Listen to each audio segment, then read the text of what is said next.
আসার সময় গাড়ি বহরে তো হামলা করা হয়েছে, ককটেল মারা হয়েছে এবং আমাদের 6টা গাড়ি ক্ষতিগ্রস্ত হয়েছে।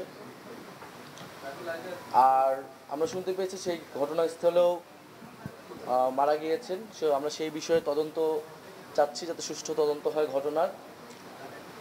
আর প্রশাসনের বিষয়টা তো অবশ্যই প্রশাসন যেই তৎপরতা আজকে রাতে সে দেখাচ্ছে বা পরবর্তী ঘটনা হামলা শুরু হওয়ার পরে দেখাচ্ছে, সেটা যদি আগের থেকে শুরু করা হতো।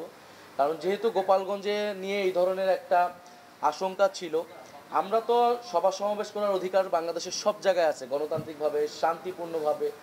আমরা তো সেই জায়গা থেকে গিয়েছিলাম এবং গোপালগঞ্জ তো বাংলাদেশের বাইরে না, কেন গোপালগঞ্জে প্রোগ্রাম করা যাবে না, এবং সেটা নিশ্চিত করার দায়িত্ব ছিল প্রশাসনের, সরকারের। ফলে সরকারের ভিতর থেকেও বা প্রশাসনের ভিতর থেকেও কোনো ধরনের স্যাবোটেজ হয়েছে কিনা সে বিষয়েও আসলে তদন্ত করে দেখতে হবে। তাদের তৎপরতা নিয়েও সন্দেহ রয়েছে।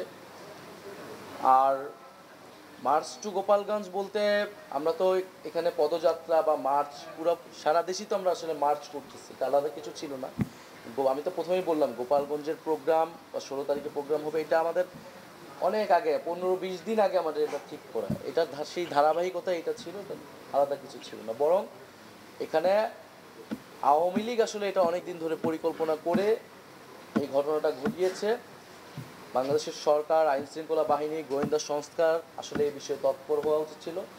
একটা রাজনৈতিক দল তাদের প্রধান নেতৃবৃন্দ একটা জায়গায় যাচ্ছেন, সেই নিরাপত্তা দেওয়ার জন্য তাদের সর্বধরনের উদ্যোগ আসলে নেওয়া উচিত ছিল। সারা দেশ থেকে নেতা কর্মীরা এখানে জড়ো হয়েছে। এবং প্রিয় দেশবাসী,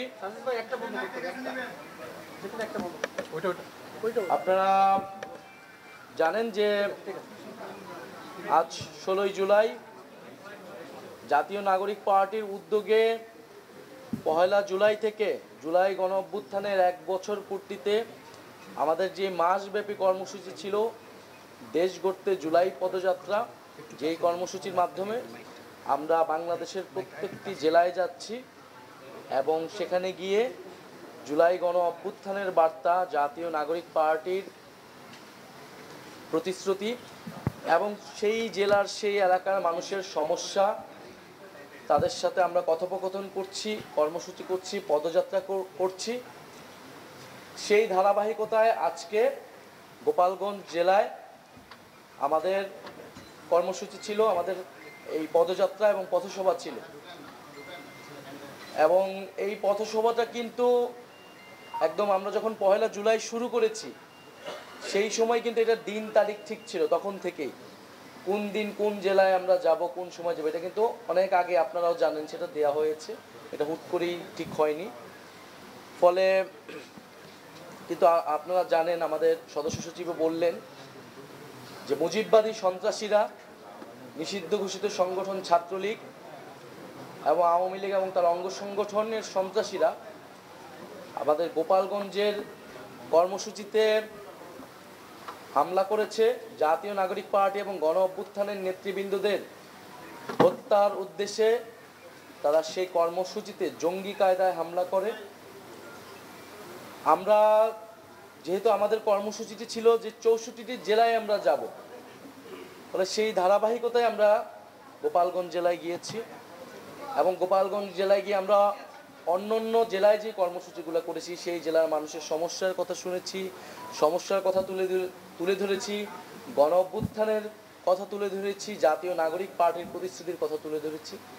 সেই উদ্দেশ্যে আমরা আসলে গোপালগঞ্জে গিয়েছিলাম, যেখানে গোপালগঞ্জ জেলা, গোপালগঞ্জের রাজনীতি, গোপালগঞ্জের জনমানুষ, তাদের সমস্যা এবং জাতীয় নাগরিক পার্টির ভাবনা কি, আমরা সে বিষয়ে কথা বলার উদ্দেশ্যে গিয়েছিলাম এবং আমরা কথা বলেছি। আমাদের সমাবেশটিও সফলভাবে হয়েছে, আমাদের নেতৃবৃন্দ কথা বলেছেন, বক্তৃতা দিয়েছেন। কিন্তু আসার সময় আমরা যখন মাদারীপুর, গোপালগঞ্জ থেকে আমাদের পরবর্তী যাওয়া পথসভাটি ছিল মাদারীপুরে যাওয়ার ক্ষেত্রে সেখানে গোপালগঞ্জের ফ্যাসিস্ট আওয়ামী লীগের সন্ত্রাসীরা, মুজিববাদী সন্ত্রাসীরা হামলা চালায়, গুলিবর্ষণ করে, দেশীয় অস্ত্রশস্ত্র নিয়ে আমাদের গাড়িবহরে হামলা করে এবং সেখানে যারা নিরাপত্তা বাহিনী ছিল, আইন শৃঙ্খলা বাহিনী এবং সেনাবাহিনী, তাদের উপরে হামলা চালায় এবং এক পর্যায়ে তাদের সহায়তায় আমরা সেখান থেকে খুলনায় চলে আসি এবং আমাদের আজকের যে পথসভাটি ছিল মাদারীপুর এবং শরীয়তপুর সেটি স্থগিত করা হয়েছে সেই আজকের এই ঘটনার কারণবশত। তো এই গোপালগঞ্জের আজকের যে ঘটনাটি ঘটলো সেখান থেকে আমরা আমাদের সমাবেশটি সফলভাবে করে বের হয়ে এসেছি, কিন্তু এটা দেশবাসীর কাছে স্পষ্ট পুরো এবং পুরো বিশ্ববাসীর কাছে স্পষ্ট হয়েছে যে আসলে আওয়ামী লীগের যে আসল রূপ, যে একটা মুজিববাদী সন্ত্রাসী ফ্যাসিস্ট এবং একটা জঙ্গি বাহিনীতে তারা রূপান্তরিত হয়েছে, তারা তো গণতান্ত্রিক বা কোনো একটা রাজনৈতিক দলের মধ্যেই পড়ে না, সেই রূপটা কিন্তু আজকে গণ অভ্যুত্থানে এতদিন পরে আবারও জনগণের সামনে দেশবাসীর সামনে স্পষ্ট হয়েছে।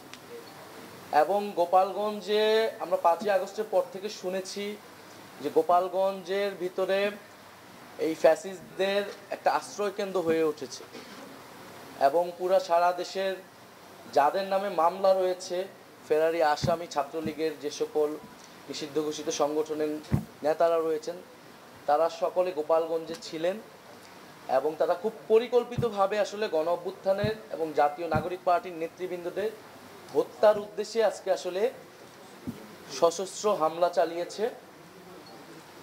এবং বাংলাদেশে যে একটা মিথ তৈরি করে রাখা হয়েছিল যে গোপালগঞ্জে আওয়ামী লীগের বাইরে কেউ প্রোগ্রাম করতে পারবে না, এই মিথ আজকে জাতীয় নাগরিক পার্টি ভেঙে দিয়েছে। জাতীয় নাগরিক পার্টি যেহেতু চ্যালেঞ্জ নিয়েছে 30 দিনে তারা 64 জেলায় যাবে, জাতীয় নাগরিক পার্টি অবশ্যই সেই চ্যালেঞ্জ পূরণ করবে। গোপালগঞ্জে আজকে আমাদের পথসভা হয়েছে এবং অন্যান্য প্রত্যেকটা জেলা